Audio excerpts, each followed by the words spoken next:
ശബരിമല ക്ഷേത്രം തകർക്കുക എന്നുള്ളത് വളരെ മുൻപ് മുതലേ ഉള്ള പലരുടെയും ആഗ്രഹമാണ്. 1950കളിൽ ശബരിമല ക്ഷേത്രം തീവെച്ച് നശിപ്പിച്ചു.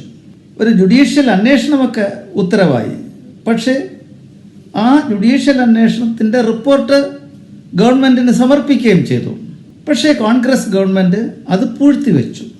1957 തിരഞ്ഞെടുപ്പിൽ മാർക്സിസ്റ്റ് കമ്മ്യൂണിസ്റ്റ് പാർട്ടിയുടെ പ്രകടന പത്രികയിൽ ഒന്ന് ശബരിമല ക്ഷേത്രത്തിൻ്റെ തീവെപ്പിനെ സംബന്ധിച്ച റിപ്പോർട്ട് ഞങ്ങൾ അസംബ്ലിയിൽ അവതരിപ്പിക്കും എന്നുള്ളതായിരുന്നു. അയ്യപ്പ ഭക്തന്മാർ ഒന്നടങ്കം മാർക്സിസ്റ്റ് പാർട്ടിക്ക് വോട്ട് ചെയ്തു. അങ്ങനെ 1957 ലോകത്താദ്യമായി ബാലറ്റിലൂടെ കമ്മ്യൂണിസ്റ്റ് പാർട്ടി അധികാരത്തിൽ വരികയും ചെയ്തു. അവർ പറഞ്ഞതുപോലെ ആ റിപ്പോർട്ട് നിയമസഭയുടെ മേശപ്പുറത്ത് വയ്ക്കുകയും ചെയ്തു. പക്ഷേ ആക്ഷനൊന്നും ഉണ്ടായില്ല. അതിനുശേഷം ഈ ശബരിമല ക്ഷേത്രത്തെ തകർക്കാനുള്ള ആ ദൗത്യം കമ്മ്യൂണിസ്റ്റ് പാർട്ടി ഏറ്റെടുത്തിരിക്കുന്നതായിട്ട് നമുക്ക് കാണാൻ സാധിക്കുന്നു. നമ്മുടെ സ്വരാജിൻ്റെ കമൻറ്റുകൾ, സുധാകരൻ്റെ കമൻറ്റുകൾ, ഇതൊക്കെ ഇതിൻ്റെ തെളിവുകളാണ്. പിന്നെ അങ്ങനെ ഇരിക്കവെയാണ് ഒരു വലിയൊരു അവസരം വീണ് കിട്ടിയത്. സുപ്രീം കോടതിയുടെ ശബരിമല കേസിലെ വിധി അത് നടപ്പാക്കുന്നു എന്ന വ്യാജേന കുറേ കാളികൂടികളെല്ലാം തപ്പിയെടുത്തുകൊണ്ട് വന്ന് ശബരിമല ക്ഷേത്രവും പരിസരവും ഒക്കെ അശുദ്ധവും പാപമംഗലവുമാക്കാനുള്ള ശ്രമം നടത്തു. പക്ഷെ അതുമൊക്കെ അമ്പയെ പരാജയപ്പെട്ടു.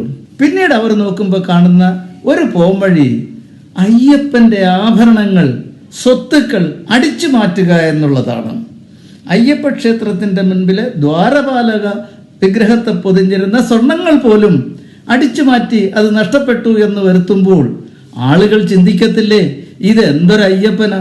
സ്വന്തം ശ്രീകോവിലിൻ്റെ മുമ്പിലുള്ള ദ്വാരപാലക വിഗ്രഹത്തിൻ്റെ സ്വർണ്ണപ്പാളികൾ പോലും അടിച്ചു മാറ്റപ്പെട്ടു എങ്കിൽ പിന്നെ അയ്യപ്പൻ എന്ത് ശക്തിയാണ് ഉള്ളത് എന്ന് ജനങ്ങൾ, ഭക്തർ ഒക്കെ വിശ്വസിച്ച് അയ്യപ്പനോടുള്ള ഭക്തിയും ക്ഷേത്രത്തിൻ്റെ പ്രസക്തിയും ഒക്കെ നഷ്ടപ്പെടുത്താം എന്ന് അവർ വിശ്വസിച്ചു. ഒരു വെടിക്ക് രണ്ട് പക്ഷി, സ്വർണവും കിട്ടി, അയ്യപ്പ ക്ഷേത്രത്തെ തകർക്കുകയും ചെയ്യാം.